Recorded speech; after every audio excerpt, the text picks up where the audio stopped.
sort of what you were talking about with experimentation, one of the major sort of cornerstones of that framework is that we engage in thoughtful, low stakes, playful experimentation around career. And we do that early and often. So rather than it being like, you're going to meet with me and we are going to find your one singular path for the rest of the future, it's like, hey, who are you today? What seems interesting today? Maybe we're not ready for a 4-year degree. Maybe we're ready for community college. Maybe we're not ready for community college. Can we take a class? Let's try a class out. Right? And obviously that kind of depends on who your kid is. It's interesting because you were talking about that grief aspect. And I've had the opposite side happen too, where families are radically accelerating their child because their child is ready to skip a grade or two.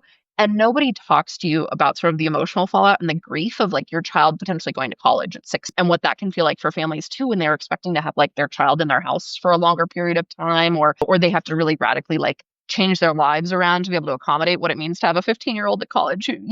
Sometimes it's like it may not even be sort of that radical, but like your 14-year-old wants to take a class at the local community college. What does that mean on scheduling for like getting families there and those sorts of things too? So just wanted to acknowledge that piece as well. But I think back to kind of the framework, it's very methodical, kind of each of the steps. The first step in it is really clearing myths